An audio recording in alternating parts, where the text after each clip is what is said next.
Hola, esta es la segunda lección acerca de magnetismo en la materia. Voy a comenzar con un pequeño resumen de lo que ya se trató en la lección anterior. Entonces, lo que nos interesa aquí es la posibilidad de tener un campo magnético, que en este momento no nos interesa mucho cómo es que fue producido, y lo que realmente nos interesa es analizar qué es lo que ocurre cuando un material se coloca en este campo magnético.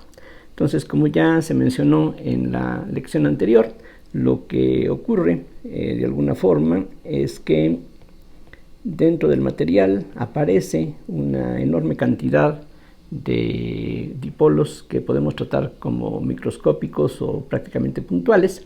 Es decir, aquí en forma natural, si estamos pensando en un trozo macroscópico de algún material, pues vamos a tener esta enorme colección de dipolos, y esos dipolos magnéticos van a producir su propio campo magnético, de tal forma que el potencial que producen, o el campo magnético que producen estos dipolos, equivale a que haya en el interior del material una cierta densidad de corriente de magnetización que resulta estar dada por el rotacional de M, donde M es la magnetización, que se definió como el momento dipolar magnético por unidad de volumen.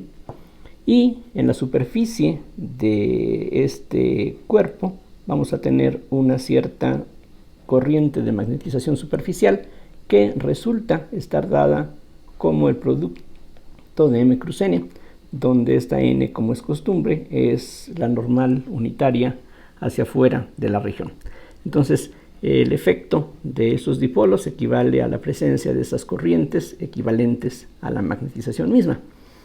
Y si ahora regresamos a las ecuaciones básicas para los campos magnéticos, bueno, magnéticos en plural, porque ahora vamos a tener dos campos. Por una parte tenemos el viejo conocido campo de inducción magnética, la B, que va a seguir teniendo una divergencia cero, y por otro lado el rotacional de B, que era mi sub 0 por la densidad de corriente. Ahora esa densidad de corriente total, podemos llamarle, se puede partir en una densidad de corriente de conducción que estaría producida por baterías o alguna otra manera que haga que las cargas se muevan, y una corriente que no es una corriente real, sino que es una corriente equivalente, que es esta corriente de magnetización que acabo de mencionar. Entonces, como ya vimos en la lección anterior, esto se puede escribir como mi sub 0 por la corriente de conducción o corriente de arrastre o corriente verdadera, más mi sub 0 por el rotacional de la magnetización. Entonces, lo que veíamos en la lección pasada es que conviene unir los términos que contienen rotacionales de esta manera. El rotacional entonces de B entre mi sub 0 menos M es igual a la densidad de corriente de conducción, y eso entonces nos lleva a la definición de lo que se llama el campo de intensidad magnética, que se representa por la letra H mayúscula. Entonces, en resumen, lo que tenemos en situaciones como esta es que ahora vamos a tener dos campos. Conviene hacerlo así. Ya en unos momentos vamos a ver justamente la utilidad de estas definiciones. Entonces, por una parte tenemos que el rotacional de B es igual a 0, y por otro lado el rotacional de H es nada más igual a la densidad de corriente de conducción. La H y la B están relacionadas de esta manera. La B es igual a mi sub 0 por H más M. Esta es una relación general cuando no hay magnetización, por ejemplo en el vacío. Entonces la B sería simplemente mi sub 0 por H.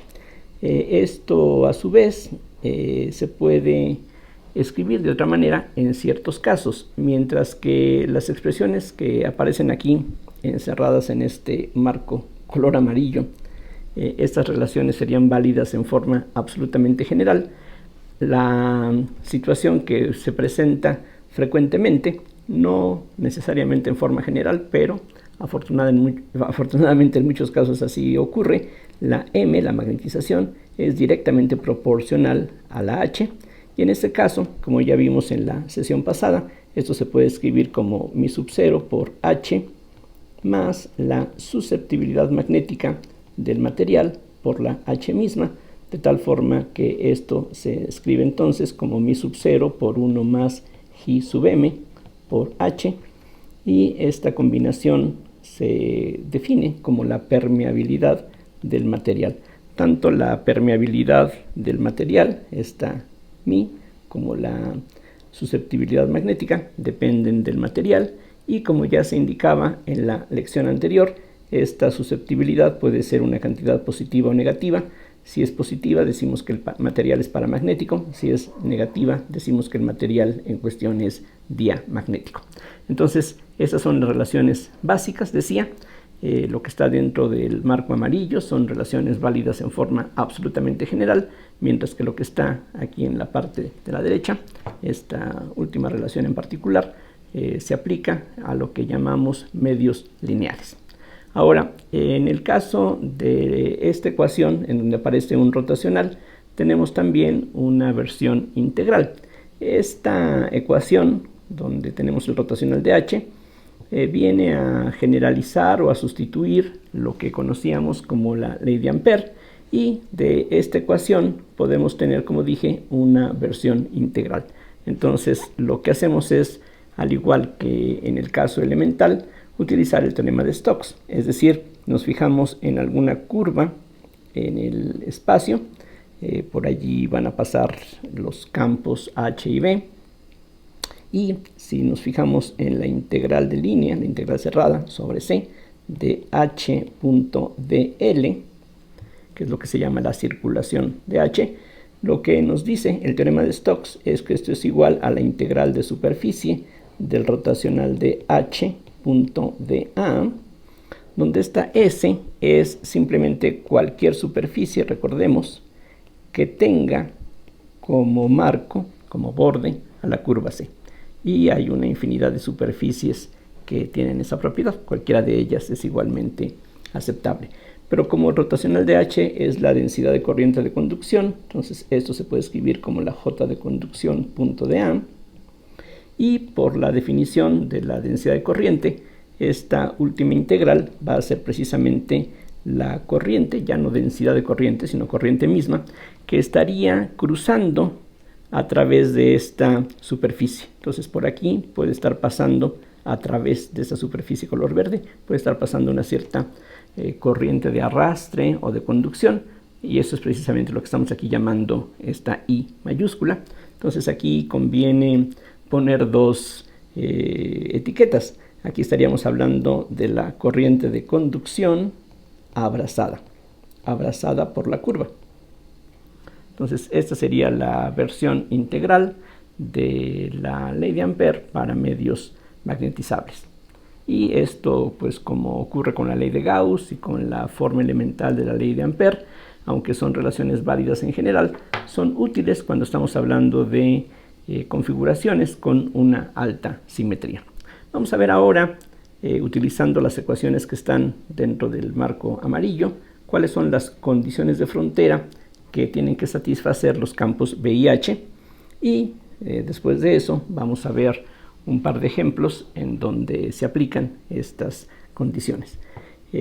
Por una parte, entonces vamos a suponer que tenemos aquí una frontera que divide dos medios, un medio de un lado, otro medio del otro lado, y pues ya conocemos también el mecanismo típico para hallar las condiciones de frontera aplicables. Aquí lo que hacemos es fijarnos en esto que en la literatura se suele llamar una caja de píldoras, es decir, pensamos en una caja muy aplastada, una caja cilíndrica, y vamos a tener de un lado un cierto campo magnético, déjeme llamarle B1, y del otro lado vamos a tener un cierto campo magnético que voy a llamarle B2.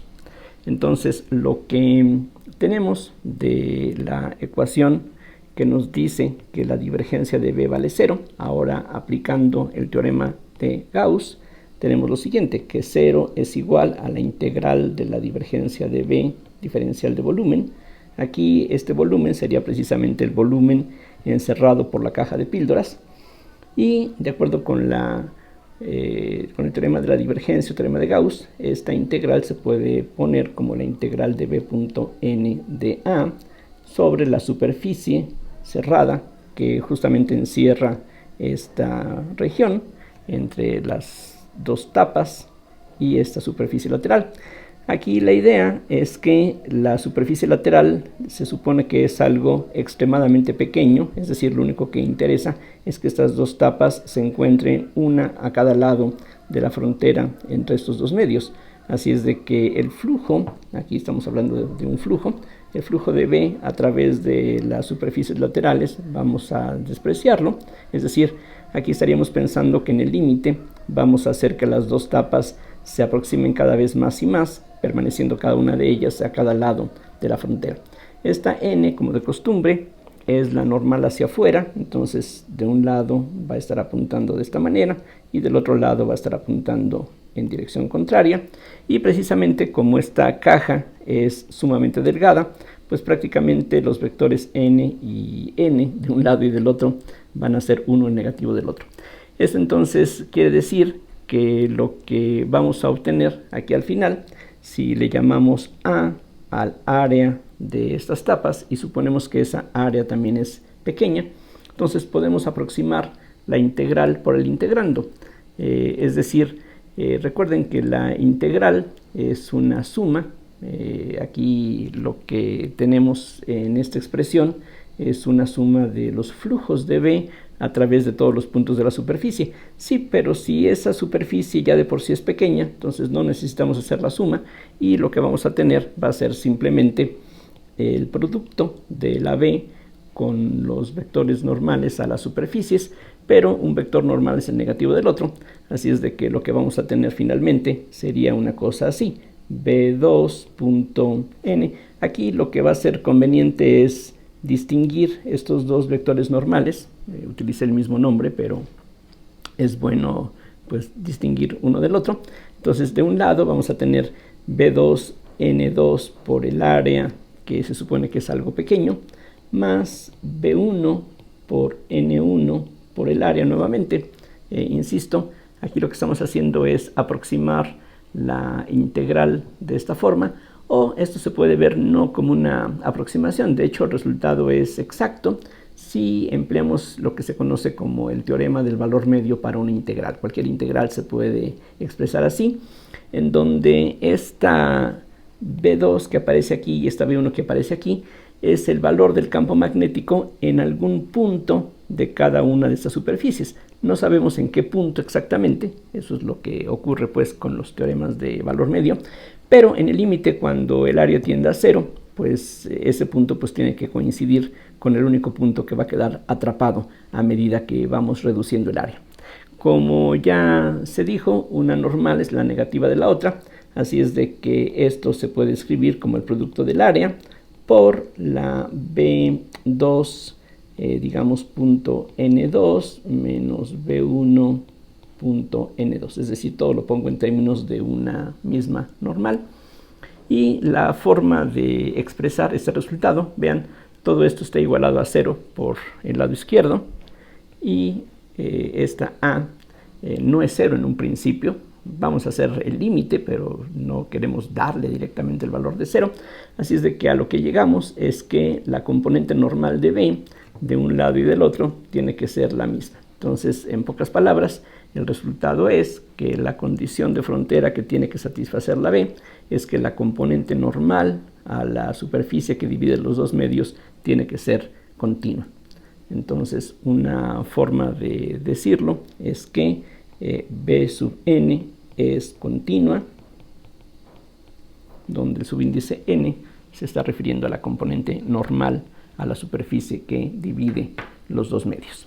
Vamos a ver cómo de una manera similar se obtiene la condición de frontera para el campo de intensidad magnética.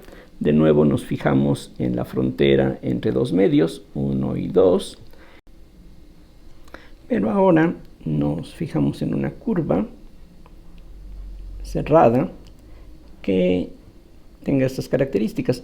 Por una parte, los lados que son prácticamente perpendiculares a la frontera entre los dos medios los vamos a suponer sumamente cortos. Lo único que nos interesa es que podamos pasar de un lado a otro de la superficie, y esta curva se cierra por dos tramos más largos que son prácticamente paralelos a la frontera, pero uno de ellos está en la región 2, el otro está en la región 1.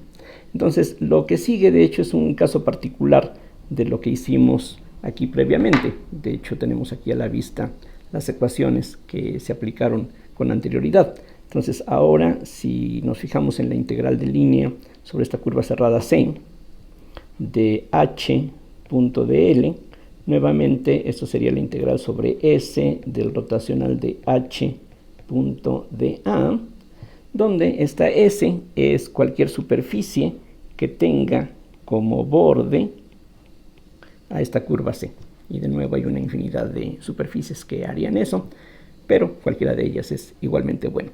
Entonces, de nuevo, como el rotacional de H es igual a la densidad de corriente de conducción, lo que vamos a tener es simplemente esto, o lo que es lo mismo, pues la corriente que estaría siendo abrazada por esta curva C, en todo caso, al momento de tomar el límite, pues lo que va a ocurrir es que al hacer cada vez más y más cortos estos lados, la única corriente que va a poder estar abrazada es la corriente superficial que fluya precisamente adherida a la superficie, algo así como una capa de corriente de grosor cero. Esa es la única que va a poder contribuir en esta integral. Entonces, de todas maneras, aquí vuelvo a escribir lo que teníamos antes. Esto es la corriente de conducción abrazada por la curva, que, repito, en el límite va a corresponder solamente a una cierta densidad de corriente superficial. Bien, por otro lado, precisamente por la forma como se escogió la curva C, la integral de línea en la circulación de h.dl se va a poder partir de la siguiente manera. Esta integral de línea la podemos partir en 4 contribuciones. 2 de ellas queremos que sean despreciables al final. Precisamente estas longitudes las vamos a hacer tender a 0 desde un inicio. Así es de que lo que vamos a tener son 2 vectores. Voy a llamarles más o menos como en el caso anterior, a este vector de L2, a este vector de L1. Lo que quiero es que también sean tramos muy cortos, por eso el uso de la D. Y la circulación que tendríamos de esta integral, pues se reduce prácticamente a 2 contribuciones. Lo que nos da esta integral sería, por una parte, la h en el medio 2, punto de L2 más la h1 punto de L1. Pero precisamente DL1 y DL2 van a ser uno el negativo del otro, así es de que esto se puede escribir como H2 menos H1 punto de L2. Entonces, lo que en este caso vamos a obtener es la componente tangencial de la H. Vean que como DL por construcción es tangente a la superficie, en estos productos punto lo único que va a sobrevivir son las componentes de H1 y H2 en la dirección tangencial. Entonces, aquí la condición práctica que vamos a encontrar regularmente es que si no hay corriente superficial, ¿qué es lo que frecuentemente pasa en la frontera? Entonces, la componente tangencial de la H es continua. Entonces, notemos la diferencia. En el caso de la inducción magnética, la componente normal es continua. En el caso de la intensidad magnética, la componente tangencial es continua, siempre y cuando no haya corriente de superficial aquí que pueda quedar aplastada por estos dos segmentos cuando hacemos tender a 0 la longitud de estos tramos. De otra manera, si sí hay corriente superficial, pues entonces simplemente habría que poner esta diferencia en términos de esa corriente superficial. Pero insisto, la situación más común es que no haya una corriente limitada a la superficie, así es de que la HT regularmente es continua. Esto se cumple en la mayoría de los casos. En cambio, la Bn va a ser continua en todos los casos. Vamos a ver ahora un ejemplo que les debe de sonar pues bastante familiar, porque es el análogo de lo que uno estudia en el caso de la electrostática. Si ustedes recuerdan, hay problemas que se tratan en libros de electromagnetismo o de métodos matemáticos de la física, en donde uno considera una esfera expuesta a un campo originalmente uniforme. Entonces, lo que voy aquí a tratar de dibujar, salió bastante bien, es una esfera, y esta esfera vamos a suponer que tiene un cierto radio a minúscula y que el material que tenemos aquí dentro tiene una cierta permeabilidad mi, y que esa permeabilidad vamos a suponer que es constante, es decir, aquí todo el material es perfectamente homogéneo.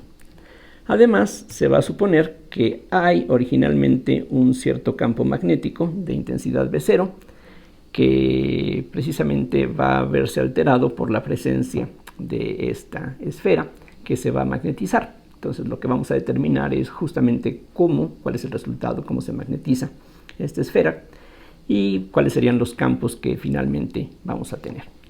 Bien, lo que vamos a necesitar también, como de costumbre, pues es elegir algún sistema de ejes, y aquí, como en el caso electrostático, lo que conviene es tomar la dirección original del campo magnético como el eje Z, y por ejemplo, este podría ser el eje X, y el eje Y entonces estaría saliendo del plano de la pantalla. Entonces, en este caso, escogiendo así las cosas, vamos a tener simetría axial alrededor del eje Z, y eso entonces, como vamos a ver enseguida, nos permite utilizar algunos resultados que ya conocemos de antemano. Entonces, en este caso, vean, se supone que el campo magnético está producido por algo que da lugar a este campo magnético uniforme que teníamos originalmente, pero en la región de interés no hay ninguna corriente verdadera. Así es de que el rotacional de H sería igual a 0, porque no hay corrientes de conducción aquí en la región de interés. Y sabemos de cálculo en varias variables que si el rotacional de un campo vectorial vale 0, entonces este campo vectorial se puede escribir como menos el gradiente de alguna función.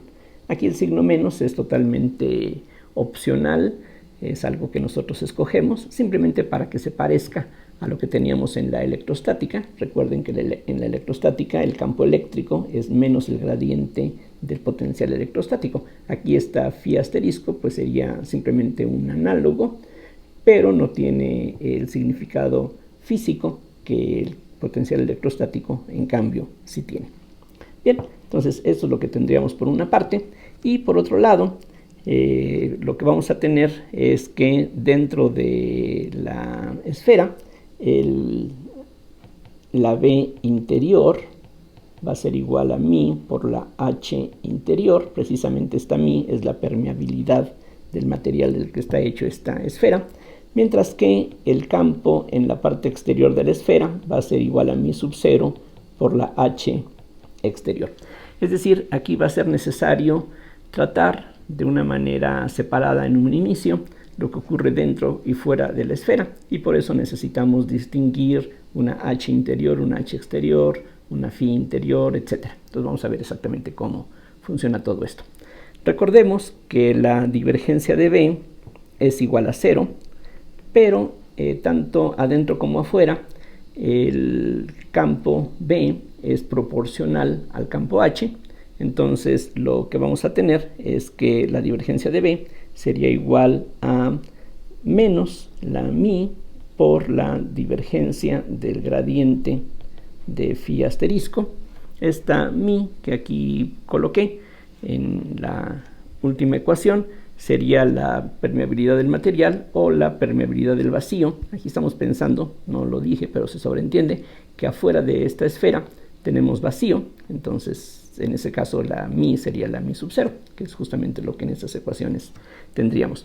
Lo importante es que como del lado izquierdo tenemos 0, el resultado es que esto corresponde a la permeabilidad correspondiente por el laplaciano del potencial magnético phi asterisco, que entonces tiene que ser solución de la ecuación de Laplace. Algo que aquí conviene notar de una vez es que cuando nos alejamos de la esfera, el campo magnético tiende a ser B sub 0 por K.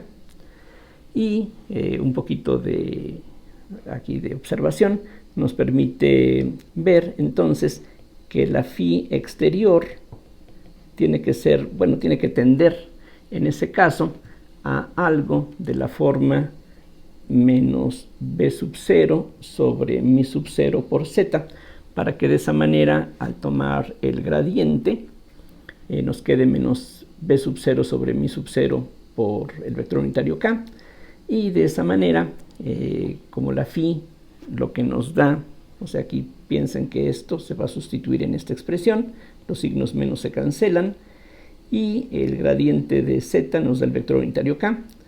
Como en el exterior la B es mi sub 0 por H, esta mi sub 0 va a desaparecer, y lo que vamos a tener finalmente es esta expresión solamente. Esto va a ser un dato importante para lo que viene a continuación. Y lo que viene a continuación es precisamente hablar de las soluciones de la ecuación de Laplace. Y en este caso lo que queremos son soluciones que sean axialmente simétricas. Recuerden que aquí el eje Z es un eje de simetría, y entonces eso limita la forma que puede tener los potenciales, esta phi asterisco. Entonces comienzo por la parte de afuera. Entonces la phi exterior, por el hecho de ser una solución de la ecuación de Laplace que es axialmente simétrica, tiene que ser una expresión de la forma, una serie de 0 a infinito, de algunos coeficientes, digamos Cn por R a la n más D sub n sobre R a la n más 1 por los polinomios de Legendre evaluados en el coseno de teta. Ya sabemos que esta serie, si es convergente, nos daría la solución correspondiente a cualquier problema que tenga simetría axial. En este caso, como estamos hablando de la parte exterior, no todas las potencias de R positivas van a ser aceptables. De hecho, la única potencia positiva de R aceptable es la R a la 1. Vean aquí que esto es lo mismo que menos B sub 0 sobre mi sub 0. La Z equivale a un R coseno de teta, o lo que es lo mismo, R por P1 del coseno de teta. Recuerden que el coseno de teta es precisamente la función P1 evaluada en el coseno de teta. Entonces, de la serie con las potencias positivas, la única potencia positiva que podemos aceptar es R a la 1, mientras que en principio todas las potencias negativas serían aceptables, porque a distancias grandes del origen estas van a ser despreciables. Lo que vamos a hacer, sin embargo, es a suponer, ya por la experiencia que se tiene en el caso electrostático, que solamente el término con n igual a 1 va a contribuir. Si nos equivocamos en esa suposición, las condiciones de frontera no se van a poder satisfacer, y eso nos va a decir que estábamos equivocados. Pero si todo encaja bien, entonces estamos obteniendo la respuesta correcta. Entonces, ¿qué es lo que tenemos? Pues de los términos con potencias positivas, el único término aceptable es menos B sub 0 sobre mi sub 0 por R coseno de teta. Y de los términos con potencias negativas, solamente vamos a considerar D sub 1 sobre R cuadrada por P sub 1 del coseno de teta, que repito, es simplemente el coseno de teta. Entonces, dejamos esa expresión allí, la conservaremos. Y ahora vamos a ver qué es lo que ocurre en la parte interior. Para la phi interior también se trata de una solución de la ecuación de Laplace. También tendría que tener esta forma general, pero ahora con otros coeficientes que ya no tienen por qué ser los mismos que aparecen aquí. Solo que, como en el interior está incluido el punto con R igual a 0, las potencias con R a la n más 1 en el denominador van a ser tienen que estar ausentes, porque esas darían infinito en el origen. Entonces lo único que vamos a tener es la posibilidad de un término con potencias positivas, y como en el caso anterior, en lugar de fijarnos en todas las posibilidades desde 0 hasta infinito, vamos a suponer que solamente hay un término que contribuye, y ese único término lo voy a escribir así, como C1 por R coseno de teta. Vean que tiene justamente la forma que aquí se ve. Si solamente permito que la n valga 1, tendríamos C1 por R a la 1 por P sub 1 del coseno de teta, que es el coseno de teta simplemente. Entonces, esas son las propuestas que hacemos, una especie de ansatz que aquí estamos proponiendo. Y ahora lo que sigue es buscar que se satisfagan las condiciones de frontera que ya anteriormente hemos determinado. Entonces guardo aquí los resultados que hemos obtenido, y ahora lo que sigue es calcular las componentes por una parte tangencial de la H y normal de la B. Recuerden, esto es lo que ya teníamos anteriormente. En una frontera entre dos medios, la componente tangencial es continua si no hay corriente superficial en la frontera. Y aquí, cuando hablo de corriente superficial, recuerden, estamos hablando de corriente de conducción. Aquí no hay, en este problema, corriente de conducción en la frontera de la esfera. Y la otra condición que tiene que satisfacerse siempre es que la componente normal de B tiene que ser continua. Vamos a ver esas condiciones a qué nos llevan, y lo que vamos a hallar justamente es que la aplicación de esas condiciones nos permite calcular el valor de las constantes D1 y C1, que por ahora están indeterminadas. Entonces hay que tomar en cuenta que la componente tangencial de la H, recuerden, la H es menos el gradiente de phi estrella, y si recordamos la expresión para el gradiente en coordenadas esféricas, entonces lo que obtenemos es menos 1 sobre R por la parcial de phi asterisco con respecto a teta. Aquí, estrictamente hablando, habría que decir que hay dos direcciones tangenciales para la esfera. Aquí, si nos fijamos en la figura, pues hay dos direcciones independientes, una en donde el ángulo teta crece y hay otra dirección en la que el ángulo phi crece. Sí, pero como aquí la variable phi está ausente, el ángulo azimutal no aparece, la única dirección tangencial que interesa es la que tiene que ver con el ángulo teta. Entonces, aunque en realidad habría dos componentes involucradas, habría dos direcciones tangenciales a la esfera, la única que es aquí relevante es la que se refiere al ángulo teta. Vean que las expresiones que tenemos para los potenciales solamente dependen de R y teta, lo demás son constantes. Bien, entonces ya con esta expresión para la H sub t, aquí, perdón, este vector realmente no tiene que aparecer. Esto lo quitamos de allí, estamos hablando nada más de la componente tangencial exclusivamente. Entonces lo que habría que hacer es derivar las expresiones para la phi exterior y la phi interior con respecto a teta, y precisamente la continuidad de la HT pues nos dice que esos resultados tienen que ser iguales.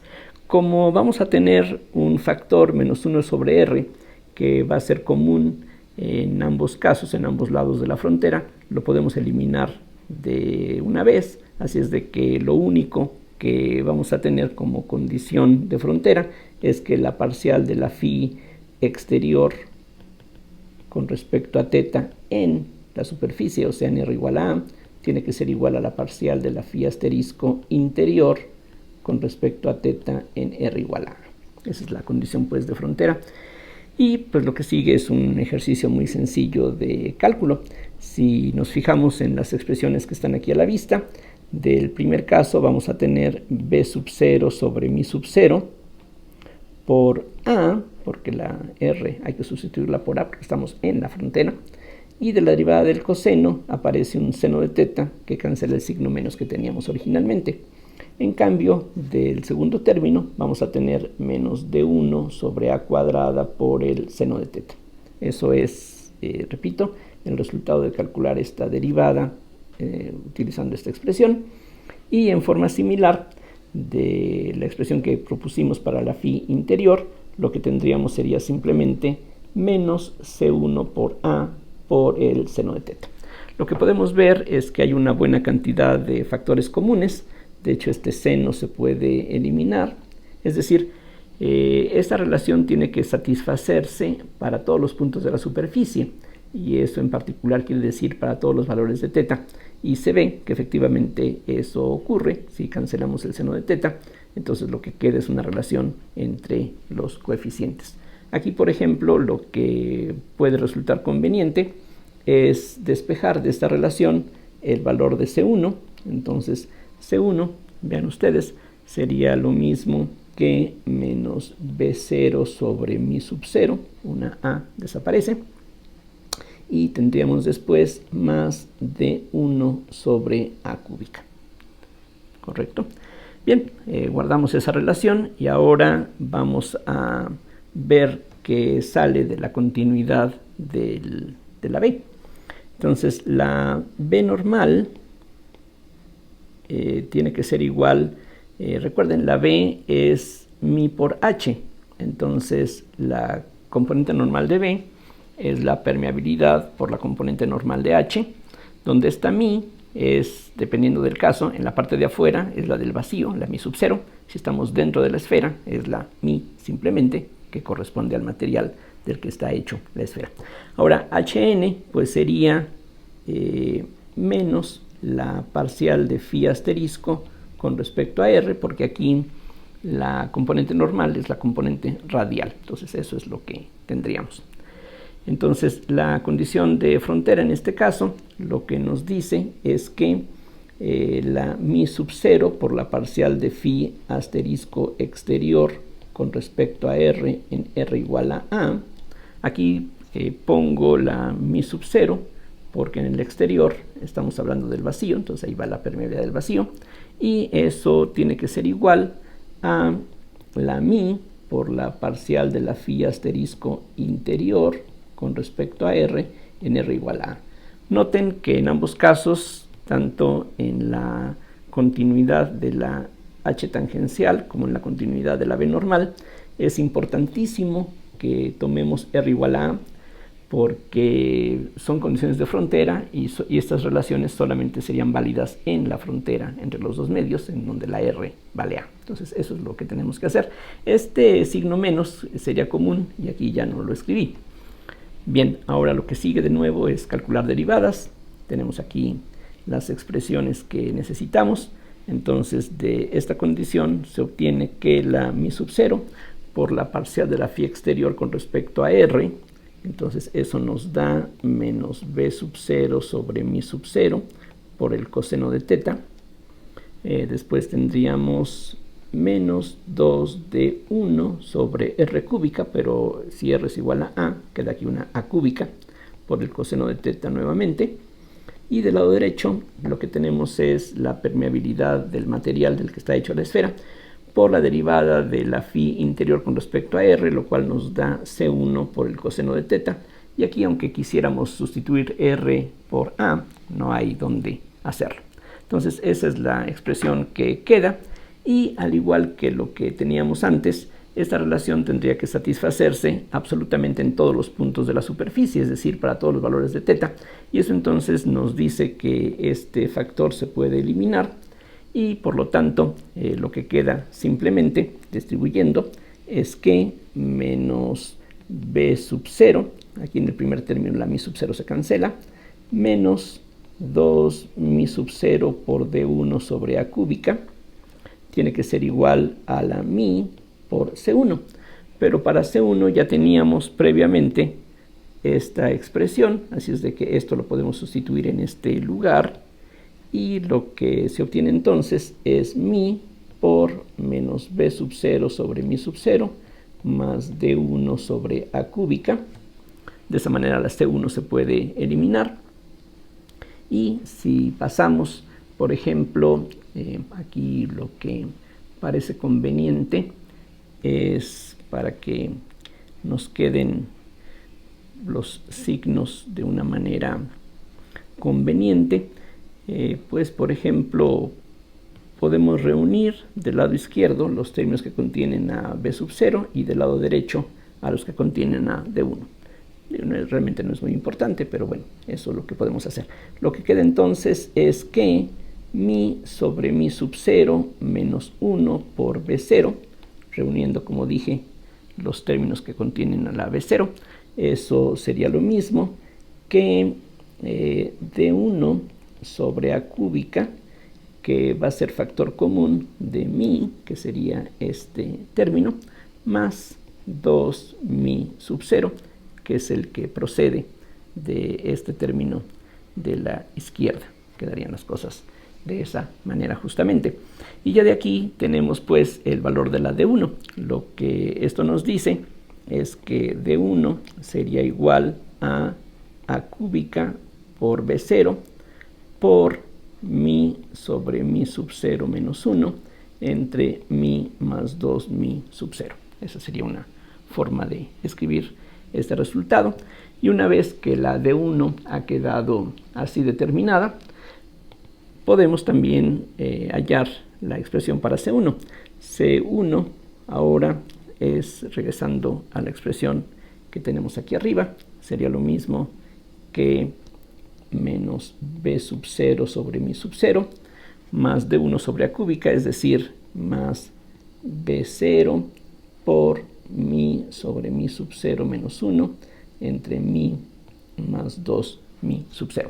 Lo que sigue claramente pues es un poquito de álgebra elemental para simplificar esta última expresión, y aquí por ejemplo podemos factorizar un B sub 0 sobre mi sub 0, que entonces multiplica del primer término a un menos 1, y del segundo tendríamos un más mi menos mi sub 0 entre mi más 2 mi sub 0.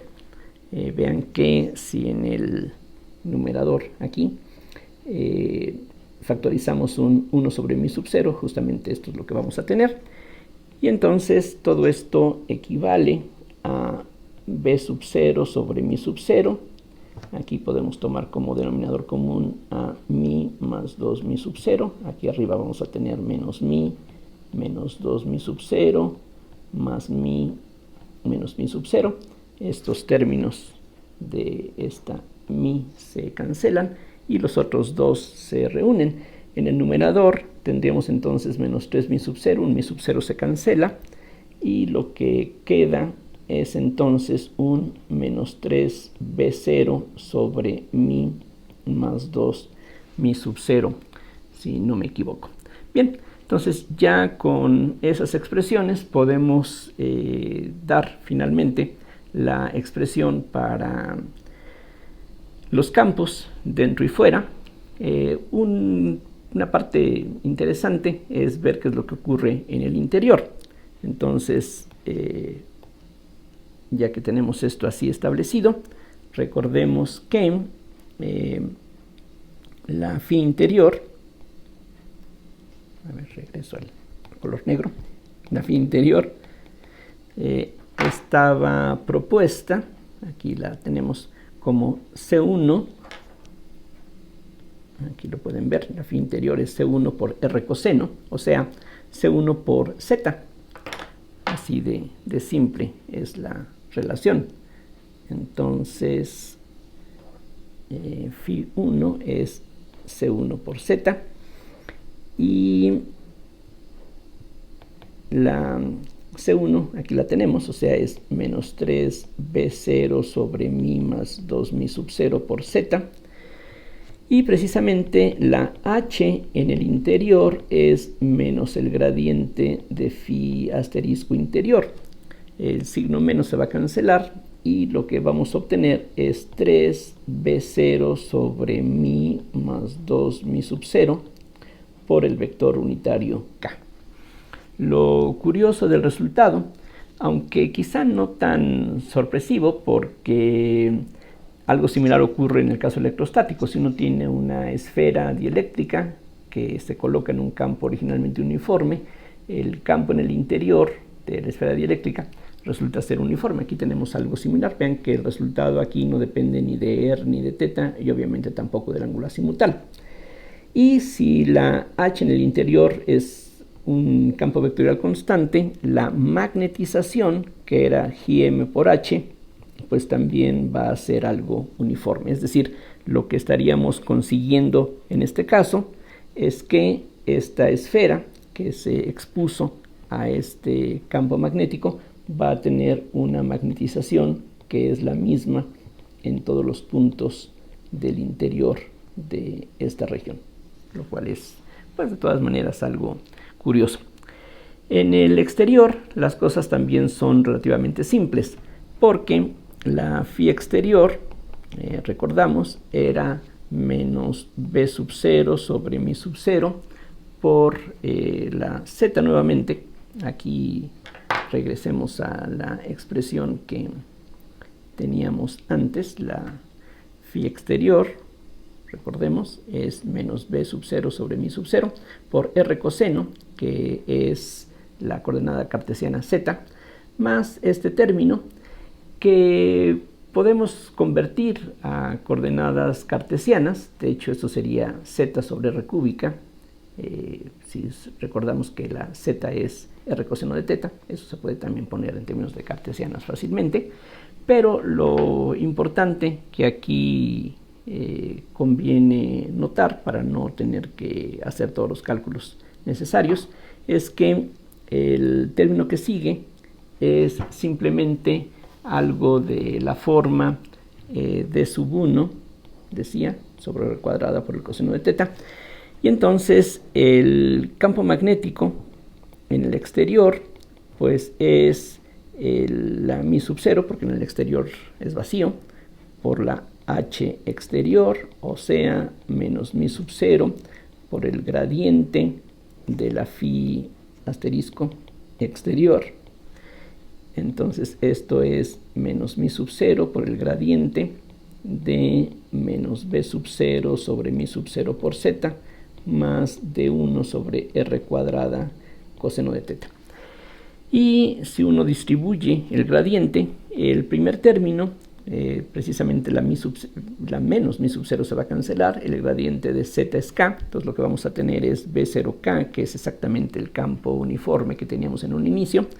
Y el otro término que aparece, este menos mi sub 0 por el gradiente de d1 sobre r cuadrada coseno de teta, es exactamente el campo de un dipolo puntual colocado en el origen. O sea, mientras que este que está aquí es el campo uniforme original, este otro término corresponde al campo de un dipolo puntual, que es lo más curioso del caso, porque aquí no hay ninguna limitación sobre cuál sea el tamaño de la esfera, pero sin importar cuál sea el radio de la esfera, el campo en el exterior es exactamente el campo de un dipolo puntual en el origen.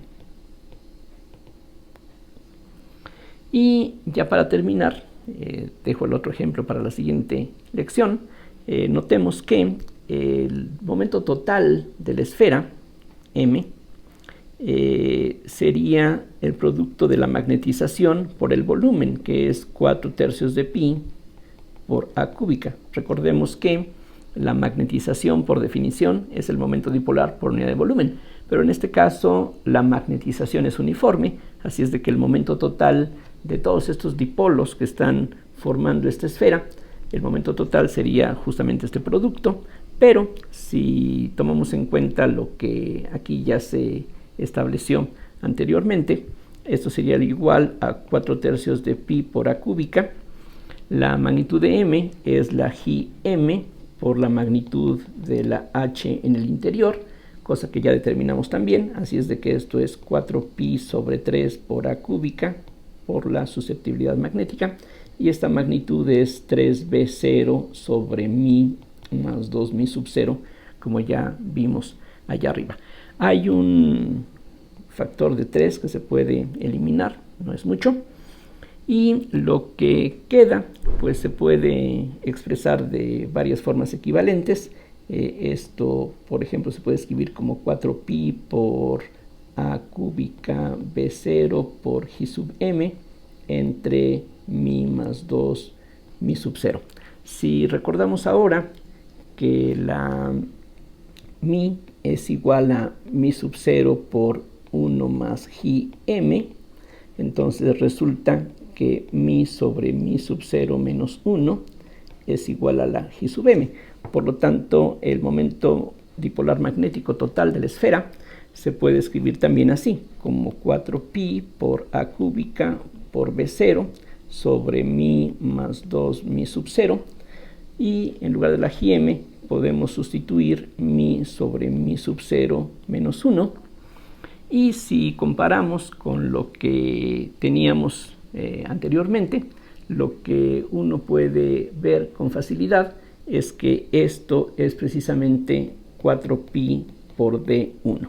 O sea, la combinación que aparece aquí, haciendo a un lado el factor de 4pi, es precisamente la expresión para d1 que habíamos obtenido aquí con anterioridad. Si ustedes comparan, van a ver que es exactamente lo mismo, lo cual precisamente concuerda con lo que ya mencioné antes. Es decir, este término que aparece aquí, que como decía es el campo de un dipolo puntual, precisamente es el campo de un dipolo que tiene este momento dipolar total.